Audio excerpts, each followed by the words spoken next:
Sabdo Palon dalam kisah Sandiagal Laning Majapahit diceritakan sebagai pamomong Prabu Brawijaya yang kemudian lebih senang pergi meninggalkan Brawijaya untuk bertapa di Gunung Merapi.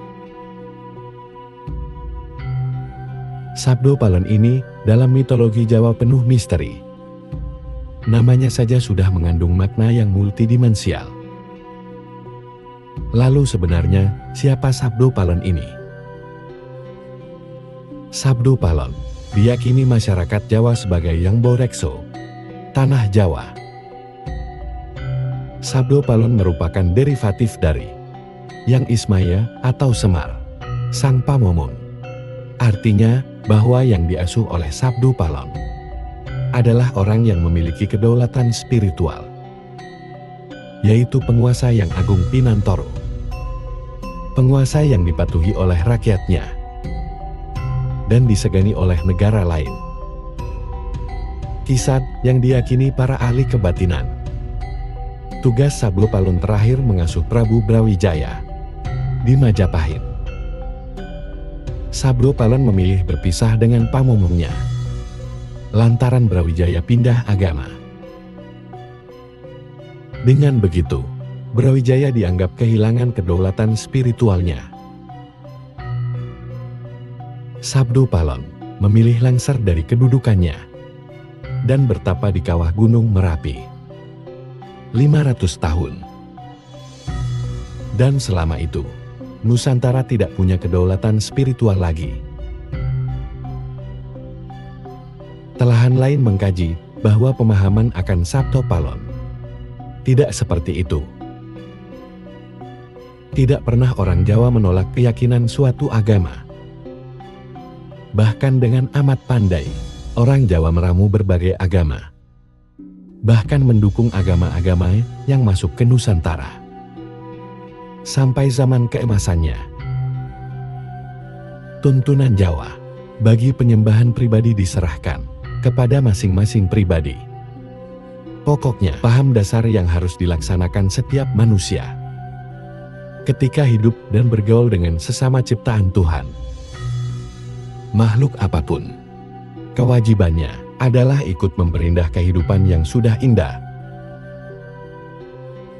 Memayu hayuneng bawono memelihara, melestarikan keselarasan hidup di dunia. Oleh karena itu, kalau didalami benar, kisah Sabdo Palon sebenarnya menggambarkan akhir dari kekuasaan Brawijaya yang bisa jadi salah dalam mengemban kekuasaannya.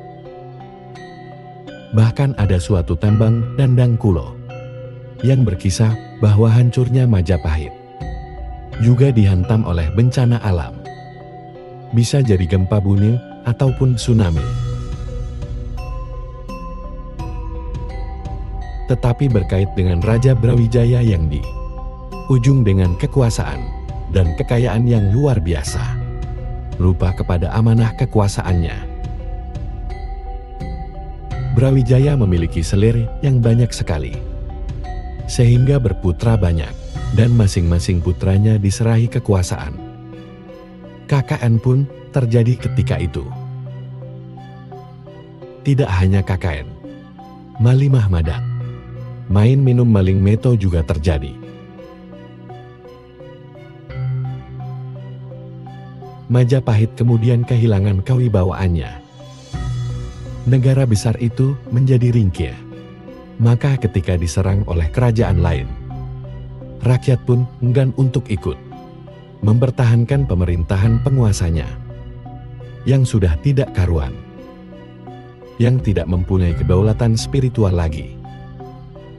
Rakyat Majapahit enggan ikut membela negara. Dengan demikian, Sabdo Palon sebenarnya merupakan simbolisasi rakyat yang setia kepada penguasa. Sabdo Palon memilih berpisah dengan rajanya.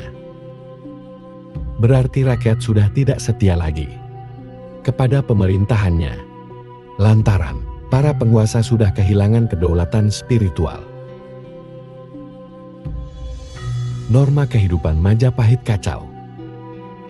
Istilahnya adalah pembangkangan publik. Dan cerita itu disamarkan sebagai Sabdo Palon memilih untuk bertapa di kawah Gunung Merapi selama 500 tahun. Dan selama itu kemudian masyarakat Nusantara merasa sadar diri sebagai bangsa terjajah dan mewujud sebagai kesadaran spiritual untuk merdeka. Dan ketika itulah kembali Sang Pamomong, yakni rakyat mendukung pemerintahannya kembali untuk setia kepada pemerintah. Tetapi begitu, pemimpinnya hidup dalam tempurung kepalanya sendiri dan hidup bagi golongannya. Bukan, tidak mungkin Sabdo Palon akan melakukan pertapaannya kembali. Munculnya rasa kesadaran berkebangsaan begitu kuat, digambarkan sebagai letusan Gunung Merapi yang mewujud menjadi bangsa Indonesia pada tahun 1928 dan mencapai puncaknya ketika proklamasi. Kesadaran berkedaulatan spiritual ini penting semenjak zaman leluhur kita. Kedaulatan spiritual bukan mementingkan kepentingan sendiri, bukan mementingkan kepentingan kelompok, tetapi demi kepentingan masyarakat agung, masyarakat Indonesia seutuhnya. Oleh karena itulah, Sabdo Palon akan terus menjadi pamomong Nusantara. Siapapun orangnya, tetapi begitu penguasa tidak mempunyai kedaulatan spiritual dan hidup demi kepentingan sendiri, bisa jadi pembangkangan publik akan terjadi. Kita simak sejarah bangsa ini, bakal terulang bila tidak mau belajar dari sejarah. Dalam tata peradaban Jawa, terdapat kepercayaan adanya makhluk gaib yang juga menghuni jagat. Begitu juga terdapat kepercayaan adanya hubungan antara para makhluk gaib tersebut dengan hidup dan kehidupan manusia. Artinya para makhluk gaib itu ikut menerima perintah Tuhan yang mengelola segala makhluk, yaitu ikut menjaga dan melestarikan keindahan jagat. Dengan begitu, peradaban Jawa sangat mengerti peran serta para makhluk gaib yang ada itu terhadap hidup dan kehidupan manusia. Maka Pranata peradaban Jawa memberi petunjuk agar manusia Jawa mau berhubungan baik dengan para makhluk gaib itu. Cara bergaul yang paling sederhana adalah memberi sesaji kepada para makhluk gaib itu. Sesaji itu bukanlah ritual penyembahan, tetapi hanya sebagai sarana bergaul dengan baik, atau menjadi sarana untuk membangun persaudaraan dengan para makhluk gaib. Mungkin saja karena kepercayaan adanya makhluk gaib dan tata cara bergaul dengan mereka, itulah yang menyebabkan kejauhan di dakwah, tahayul dan klinik. Dakwaan demikian boleh-boleh saja. Orang yang mendakwah itu kan hanya berbeda peradaban lahirnya saja. Kebanyakan mereka yang mendakwah itu tidak memiliki wawasan spiritual sama sekali. Ada konsep tentang manusia itu adalah hewan yang bisa berpikir. Tepat sekali bagi yang tidak menggunakan wawasan spiritual. Mitologi Jawa yang kelihatannya tahayul dan klinik sebenarnya dapat diurai dengan nalar dan rasa. Dasarnya tetap dalam aras religiusitas, humanis dan kesadaran kosmis. Dengan demikian bisa dipahami bahwa Jawa sesungguhnya lebih menunjukkan tingkat keberadaannya melalui kepercayaan adanya makhluk gaib dan tata cara bergaul dengan titah lain ciptaan Tuhan itu. Untuk itu mari kita kaji beberapa kepercayaan dalam mitologi Jawa berikut ini. 1. Kepercayaan adanya kehidupan agraris Orang Jawa menyadarkannya untuk memiliki perhatian besar terhadap kondisi lingkungan hidupnya.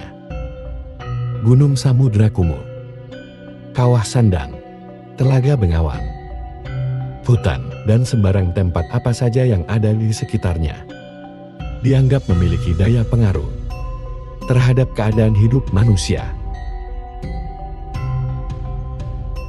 Maka lalu, ada kepercayaan bahwa semua tempat itu pasti ada yang bau rekso yang disebut danyang.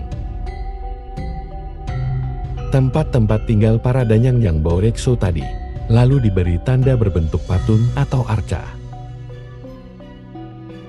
Zaman sebelum datangnya agama Hindu dan Buddha, tanda-tanda berupa arca lingga dan yoni. Ada juga yang berupa arca nenek moyang, yaitu arca kepala laki-laki dan perempuan bolak-balik. Satu kepala, dua muka berlawanan.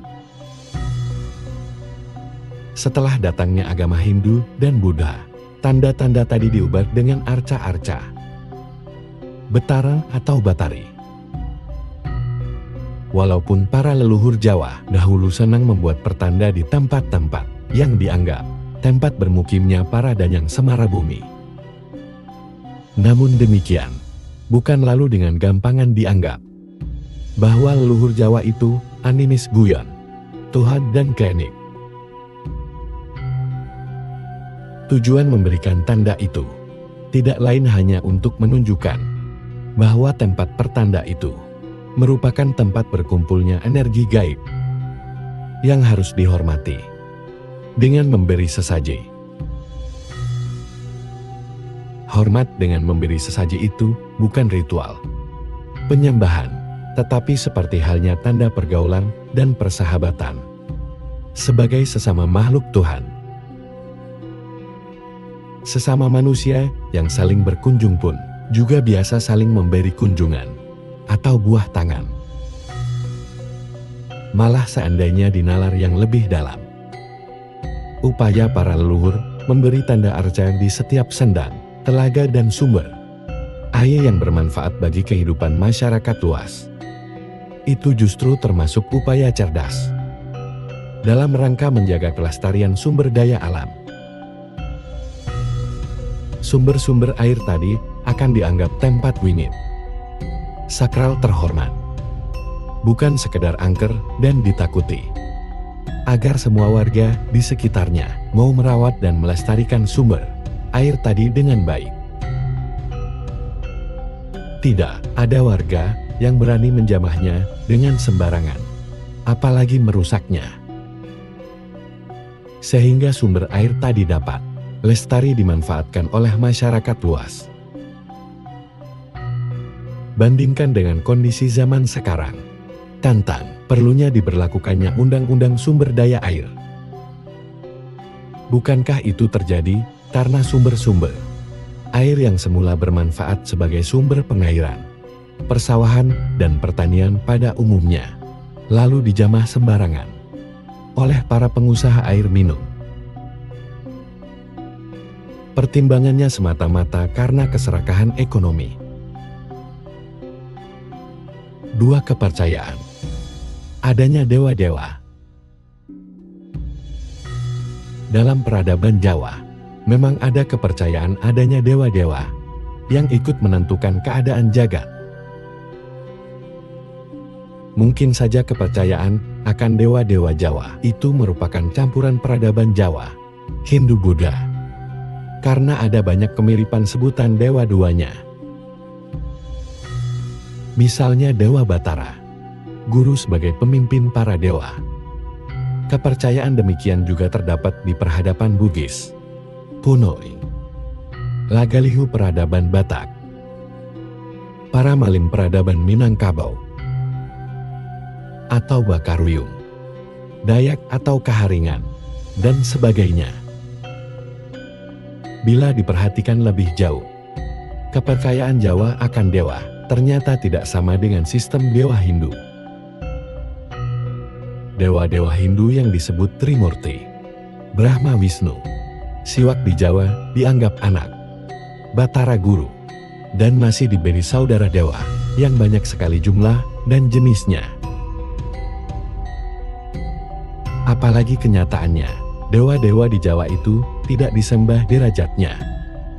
Dianggap makhluk ciptaan Gusti Kang Murobang Dumadi dan dipersaudarakan dengan manusia.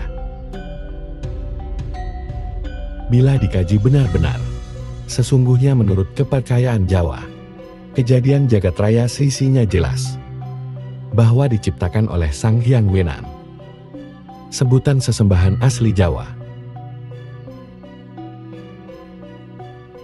Dalam menciptakan jagat raya, terlaksana dengan jalan meramas Antiga, telur wiji winer, bebakalan di jagat awang wung sulung. Jagat awang wung, itulah persemayaman Sang Hyang Wenang pribadi. Wujud ciptaannya adalah jagat raya yang luasnya tanpa batas. Isinya adalah manik maya, dat hidup atau sukma, bumi dan langit, jagat materi, cahaya dan energi. Manik maya atau zat hidup selanjutnya menjadi hyang mani dan hyang maya. Perumpamaannya seperti bunga dengan tangkainya, kembang lan cangkok, atau permata dengan embanannya, sesutiu en emban. Dapat juga digambarkan seperti inti sel hidup dengan plasmanya ketika bertempat pada manusia, menjadi panser dan sedulur papat. Hyang manik diberi wewenang untuk mengatur jagat, sedang hyang maya atau ismaya diberi tugas memelihara momong jagat seisinya. Dalam melaksanakan kewajiban dari Sang Pencipta, Hyang Mani dan Hyang Maya lalu menurunkan anak. Walaupun dalam pewayangan penggambaran anak turun dewa itu seperti anak biologis, tetapi sesungguhnya wujud anak-anak dewa tadi adalah spiritual derivatif. Artinya berimanasi lagi menjadi dewa-dewa yang akhirnya juga berimanasi, masing-masing sesuai dengan tugas dan kedudukan kedewaannya. Sebagai contoh yang Antapoga. Antapoga yang digambarkan berwujud naga, dewa yang mengelola planet bumi. Disebutkan bahwa dia adalah salah satu anak yang maya, yang ismaya atau semar. Jadi Anantaboga adalah emanasi dari Hyang Maya atau pamomong jagat, yang tugasnya mengelola momong bumi. Maka kahyangan yang Anantaboga adalah pusat bumi, telenging bumi Sapta Pratala. Dengan demikian dapat ditarik pengertian bahwa yang Anantaboga adalah personifikasi daya keilahian bumi, yaitu bagian dari kekuasaan ilahi yang mengelola jagat dan mendapat tugas mengelola bumi. Pengaturan penguasaan. Kuasa saning jagat berada di tangan Hyang Mani. Dalam pewayangan adalah Batara Guru. Jagat raya dicipta selaras dan indah, atau hayu dalam segalanya. Akan tetapi dalam keselarasan, itu sebenarnya terjadi pergolakan dinamis. Contohnya bumi yang ditempati manusia. Ini kenyataannya dalam keadaan berputar pada porosnya, dan dalam keadaan beredar mengitari matahari tanpa henti, sejak diciptakan hingga nanti entah kapan berakhir. Putaran dan pergerakan bumi itu ternyata tidak sendirian. Bahkan matahari yang digitarinya juga dalam keadaan berputar pada poros dan dalam keadaan mengitari pusat galaksi Bima Sakti. Ternyata lagi, galaksi Bima Sakti juga dalam keadaan bergolak dinamis, mengitari pusat supergalaksi. Dengan demikian seterusnya. Sehingga jagat raya itu selalu berubah dinamis, sejak diciptakan hingga nanti, entah kapan berakhir. Menurut mitologi Jawa, yang menggerakkan jagat itu dipersonifikasi dengan sebutan Hyang Maya, atau Yang Ismaya, atau Yang Taya, alias Semar. Dengan demikian, Hyang Ismaya atau Semar itu bukan nama sesembahan, tetapi merupakan manifestasi kuasa ilahi atau spiritual derivatif dari sesembahan. Selanjutnya, kuasa ilahi tadi berpencaran atau memancar, sesuai dengan kewajiban masing-masing. Semua dipersonifikasi dengan sebutan Hyang atau Batara. Ada yang bau rekso matahari disebut Hyang Betara Surya. Ada yang bau rekso samudra disebut Hyang Baruna. Yang mengelola angin disebut Hyang Bayu, dan sebagainya. Hyang Ananta Boga, spiritual derivatif kuasa ilah yang bertempa di bumi. Selain menjaga keselarasan koordinat bumi di jagat raya, juga memiliki kewenangan menata keselarasan di dalam bumi itu sendiri. Disebutkan dalam cerita mitologis bahwa Akoryan, Anantabukala yang menyangga kahyangan dewa-dewa lain. Kajiannya bahwa kuasa ilahi yang bersemayam di bumi itu juga yang mengimbangi kuasa ilahi yang bersemayam di benda-benda angkasa lainnya. Dengan begitu, bumi dapat terpelihara ordinatnya dan selalu berputar pada poros dan bergerak dalam orbitnya mengelilingi matahari. Mitologi dewa-dewa Jawa juga menceritakan bahwa Yang Ananta Boga memiliki anak dan cucu yang borekso di tempat-tempat tertentu di bumi. Artinya tempat-tempat yang ditunggui dan dikelola oleh anak cucu Anantabuka itu merupakan konsentrasi energi kosmis bumi.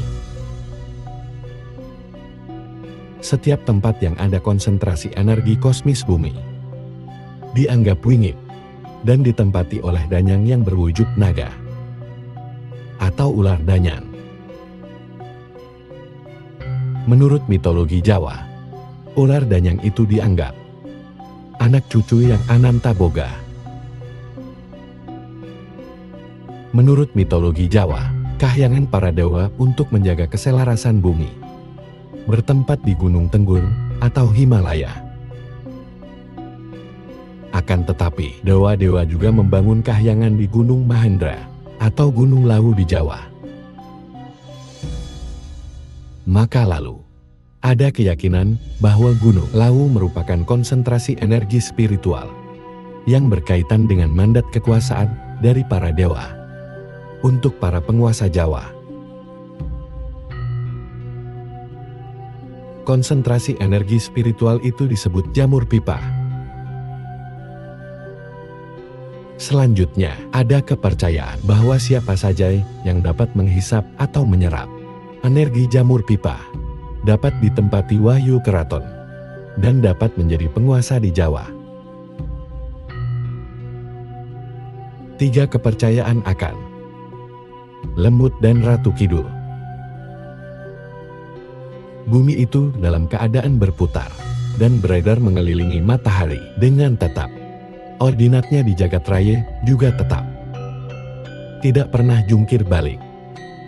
Yang menyebabkan berubahnya kedudukan kutub bumi atau mengubah arah perputarannya. Asumsi spekulatif berdasarkan pengetahuan alam dan matematika. Masa bumi belahan bawah atau selatan lebih solid konsentrasinya. Oleh karena itu, di bumi sebelah selatan banyak ditemui bahan-bahan tambang logam berat seperti emas dan perak. Kutub selatan bumi juga berupa benua raksasa Antartika. Jawa kebetulan bertempat di wilayah selatan. Maka dari itu, Jawa juga mengandung kekayaan bumi yang berupa bahan tambang logam berat itu. Akan tetapi, menurut kepercayaan, atau mitologi Jawa. Kekayaan bumi yang ada di Jawa dijaga dan dikuasai oleh para lelembut.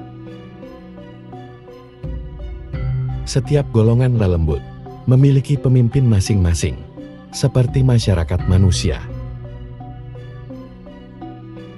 Dalam Kidung Reksaweda atau Suluk Pelancung, disebutkan nama-nama pemimpin lelembut seluruh tanah Jawa itu. Dijelaskan pula bahwa para raja Dedemit dan semua warga lembut di Jawa itu juga mempunyai kewajiban ikut memelihara kelestarian dan keselamatan negara yang berada di tanah Jawa. Konsep lelembut bagai kejawan bukanlah setan atau iblis yang menjadi musuh dan selalu menggoda manusia. Para lelembut itu juga sesama makhluk ciptaan Gusti Kang Murbeng, dumate dan menjadi saudara spiritual manusia. Mereka dapat diajak bergaul baik-baik dan juga mau membantu manusia. Contohnya hingga sekarang. Kenyataannya, ada orang yang menjadi medium bagi lelembut atau danyan yang menunggu Gunung Merapi. Sewaktu-waktu Gunung Merapi akan meletus atau mengeluarkan lahar dan awan panas, si medium tadi diberitahu. Bahkan orang tersebut diangkat menjadi abdi dalam Keraton Ngayogyakarta. Kepercayaan Jawa menganggap bahwa para lembut itu juga hidup bermasyarakat seperti manusia. Mereka memiliki raja dan pemimpin di lokasinya masing-masing. Semua lelembut seluruh Jawa menjadi warga Keraton Ngalembut yang bertempat di Laut Selatan yang dikuasai oleh Kanjeng Ratu Kidul. Kepercayaan tentang Nyai Ratu Kidul ini memang banyak yang menganggap tahayul, kemudian menganggap bahwa warga yang memberikan sesaji kepada Nyai Ratu Kidul itu musyrik karena dianggap menyembah lelembut. Dakwaan itu sebenarnya hanya didasari rasa yang menganggap dirinya paling benar. Pengertian memberi sesaji dianggap menyembah. Itu saja sudah menunjukkan kedangkalan pengertian spiritual dari si pendakwa. Pengertian Jawa tentang sembah kepada Tuhan itu bukan ritual seperti yang diajarkan agama. Dalam paham kejawen, penyembahan itu berupa segala aktivitas, baik dalam rangka melo, memayu-hayuning jagat saisin, ikut memperindah keindahan jagat seisinya. Karena Tuhan sudah menciptakan jagat raya seisinya, itu dengan keindahannya. Meskipun orang bersembah yang tiada henti sehari-hari, atau rajin melakukan semedi, hingga setengah mati, semua itu bukan bentuk sembah sejati kepada Tuhan. Bila hidupnya bukan untuk ikut memperindah keindahan dunia, begitulah anggapan tuntunan Jawa tentang bersembah kepada sesembahan atau Tuhan. Menurut kepercayaan Jawa, Nyai Ratu Kidul itu juga makhluk Gusti Kang Murbeng Dumadi, bukan sesembahan, tetapi hanya berkedudukan sebagai makhluk yang menjadi ratu bagi lelembut tanah Jawa. Berhubung hanya makhluk ciptaan sesembahan, Nyai Ratu Kidul juga memiliki kewajiban menjaga keselarasan bawana, terutama di tanah Jawa. Karena dipercaya sama-sama memiliki kewajiban memayu-hayuneng bawono, para penguasa tanah Jawa setelah zaman Majapahit harus bergaul secara baik dengan Kanjeng Ratu Kidul. Pengertian kebablasannya memunculkan anggapan bahwa para Sultan Mataram dianggap memperistri Kanjeng Ratu Kidul. Karena dianggap istri para raja tanah Jawa, maka Nyai Ratu Kidul juga dihormati oleh masyarakat Jawa. Sujud itu hormat, bukan sembah. Maka sebaiknya tidak gampangan mendakwah siri kepada tindakan saudara-saudara kita yang percaya dan hormat pada Kanjeng Nyai Ratu Kidul.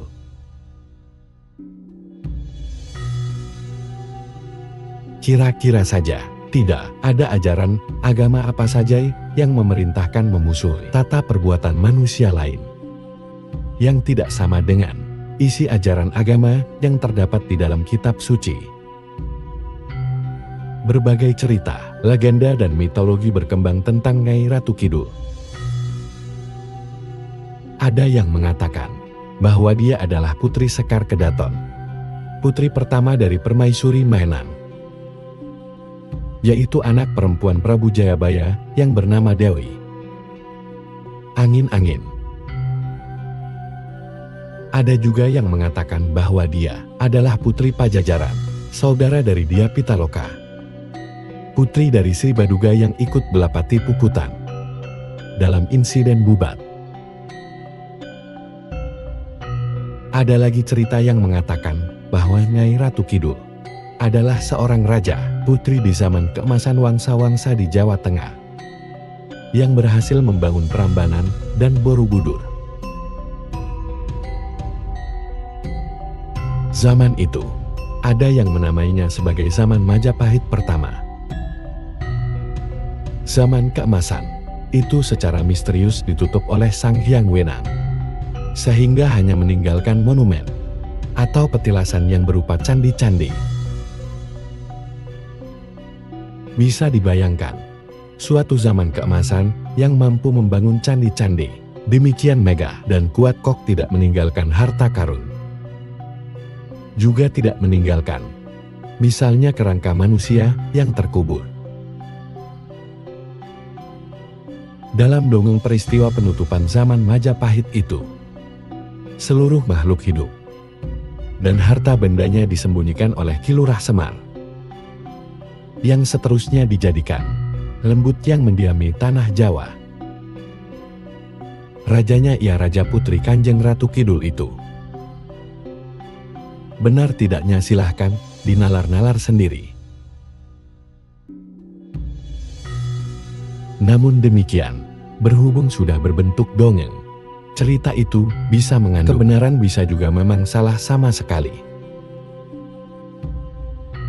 Yang penting bahwa kepercayaan adanya Kanjeng Nyai Ratu Kidul itu landasannya bahwa selain makhluk manusia yang hidup di bumi, juga ada makhluk Tuhan yang bersifat gaib, yang disebut dengan lelembut. Lelembut itu bukan setan atau iblis seperti pengertian dalam agama-agama dari Timur Tengah. Bagi orang Jawa, lelembut itu saudara sesama makhluk Tuhan bagi manusia. Oleh karena itu tidak perlu dianggap musuh, malah sebaiknya dipergauli secara baik. Dasarnya sama-sama makhluk Tuhan, tentunya juga memikul kewajiban penciptaan di jagat ini, yaitu dalam rangka memayu-hayuning jagat yang sama-sama kita huni bersama mereka. 4. Kepercayaan adanya Sabdo Palon. Bagian mitologi Jawa yang banyak menarik perhatian adalah keberadaan Sabdo Palon yang dipercaya Mahurejo kekuasaan di Jawa. Sabdo Palon diyakini merupakan penjelmaan Hyang Ismaya yang memiliki kewajiban menjadi pamomong semua penguasa manusia di Jawa.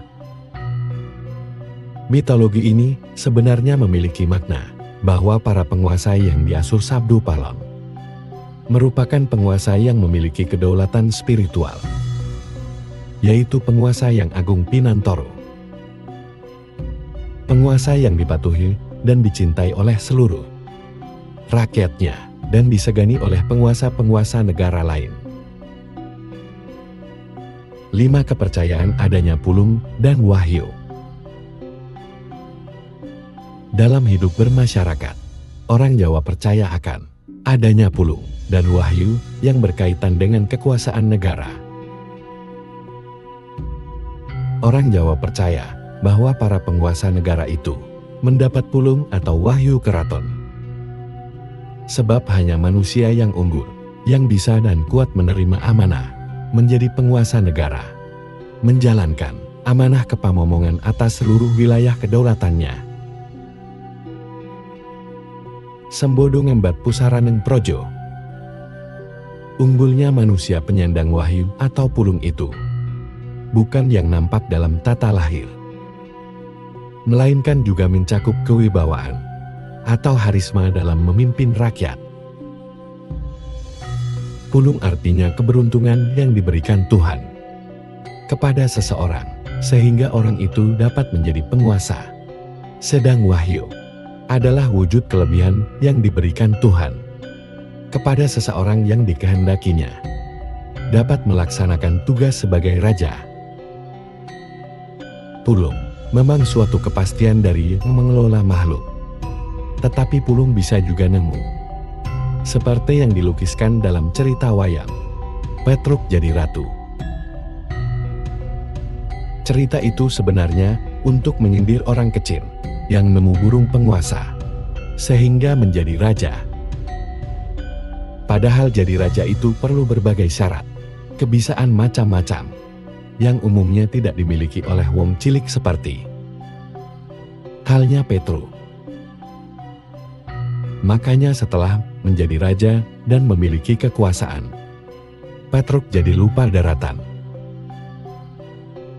Tingkah lakunya merusak aturan negara yang dikuasai. Pokoknya bersikap sebagai Petruk, tetapi diterapkan untuk mengelola negara. Akibatnya rakyat menjadi bingung tidak karuan. Maka Prabu Kresna, titisan Wisnu yang bertugas menjaga ketentraman jagat, memerintahkan Gareng yang juga wong cilik untuk menyelesaikan masalah. Petruk yang seorang raja mau diajak gulat tanpa senjata, seperti gulatnya anak kecil. Ini perbuatan yang pantang bagi seorang raja melawan Gareng, sehingga pulungnya hilang. Raja Petruk kembali ke asal sebagai Petruk Kunokawan. Mungkin saja maksud yang membuat cerita Petro jadi ratu, mestinya pujangga yang bijaksana, adalah memberi ajaran yang disamarkan, bahwa bila mana ada penguasa yang sejatinya tidak pantas, maka akhirnya akan merusak aturan. Padahal aturan yang selaras dan baik itu merupakan cita-cita yang selalu diperjuangkan oleh manusia dalam kehidupan berbangsa, bernegara, dan bermasyarakat. Maka ketika aturan sudah rusak, akan ada pemberontakan para kaulo yang tercerahkan, yaitu berwujud Gareng, yang diberi kesaksian oleh Prabu Kresna. Walaupun bentuknya sederhana, berani menantang Raja Petro untuk duel gelut ulang. Mengajak Raja Petro untuk menyadari kembali bahwa sejatinya dia tidak pantas menjadi raja, karena keadaannya memang bukan berjatah sebagai raja. Jadi pulung dapat disandang oleh siapa saja. Berbeda dengan wahyu yang selalu memilih tempat bersemayam. Tempatnya adalah seseorang yang memiliki sifat satrio, Anurogo Satria, yang selalu memelihara kesetiaannya kepada bangsa dan negaranya. Namun begitu, wahyu juga bisa dirampok atau dibaca oleh orang-orang yang bukan satria sama sekali. Hanya saja bila si pembaca kurang kuat, ia berubah jadi gendeng atau digleng. Banyak tingkah laku ngawurnya, yang kemudian membuat sang wahyu pergi. Dalam pewayangan, Bajak membaca wahyu. Ini salah satunya dicontohkan dalam lakon Wahyu Cakraningrat. Wahyu ini seharusnya bersemayam di Abimanyu, anak Arjuna. Namun demikian, berhasil dibaca oleh Lesmana, anak Duryudana, dan Samba atau anak Kresna. Berhubung Lesmana dan Samba tidak kuat, maka setelah ditempati wahyu keraton, malah menjadi gila dan sombong, Padahal semangatan Samba ini anak raja, sedang Abimanyu hanya anak pangeran. Kepercayaan orang Jawa tentang Pulung dan Wahyu memang sering dijadikan bahan olok-olok oleh kelompok masyarakat yang tidak percaya. Padahal sesungguhnya ada ajaran keutamaan tentang urusan bernegara dan menjadi penguasa yang melatar belakangi kepercayaan orang Jawa itu. Setidak-tidaknya ajaran spiritual dalam mengurus negara dan kekuasaan. 1. Mengurus negara dan kekuasaan membutuhkan orang pilihan yang mumpuni, bukan hanya dalam tata lahir, tetapi juga dalam kebatinannya. Agar dapat mumpuni, disyaratkan untuk mengendalikan diri dan melatih budi pribadinya, bukan hanya karena mendapat restu para pendeta atau ulama. Kalau dipaksakan dengan taktik politik yang tidak didasari budi luhur, pasti kualat. Tidak bakal tahan lama memegang kekuasaan. Dan biasanya ditambah mendapat boleh. Seperti yang dialami Ratu Petru, yang dibuka kedoknya oleh Garen. Jatuhnya akan sangat memalukan sekali. Dan selanjutnya menjadi tidak kajian hidupnya. Kehilangan kawirian. Padahal tadinya mengejarnya. 2. Mengurus negara dan kekuasaan. Negara tidak boleh dibuat mainan, atau hanya untuk kepentingan pribadi, kelompok atau golongan, tetapi merupakan amanah dari Tuhan yang Maha Agung, demi rakyat banyak dan seluruh tumpah darah. Orang terpilih itu haruslah kuat dan mampu memegang jalannya roda pemerintahan yang menyejahterakan dan berkeadilan, sehingga memiliki watak Ratu Kung Pinantoro. Artinya, mampu mandiri, agar pengaruhnya membuat rakyat juga memiliki sikap mandiri dan merdeka. Walaupun sakti seperti apapun, pendeta atau ulama tetap tidak pantas dimintai restu atau legitimasi oleh seseorang untuk menjadi penguasa negara. Dalam konsep Jawa, derajat pendeta atau lama itu tetap di bawah raja. Tentang hal ini, dalam cerita wayang dicontohkan dengan tidak kuatnya Lesmana menyandang Wahyu Cakraningrat. Lesmana berhasil membajak Wahyu berkat restu pendeta dari mancanegara dan didukung oleh para birokrat nepotis yang penuh pamrih. Wahyu Keratun juga tidak akan bersemayam pada seseorang yang tidak mantap sikapnya. Sepandai apapun Raden Samba, tetap tidak kuat dihuni Wahyu Cakraningrat. Sebab Wahyu itu untuk calon Raja Hastina. Sedang Samba adalah putra Darawati. Analogi untuk zaman sekarang, yang ingin menerima Wahyu menjadi pemimpin di Indonesia. Ia harus tidak mendua kiblat ideologinya. Harus tidak meninggalkan ideologi kebangsaan sendiri. Demikian apa yang dapat kami sampaikan. Semoga bermanfaat bagi kita semua.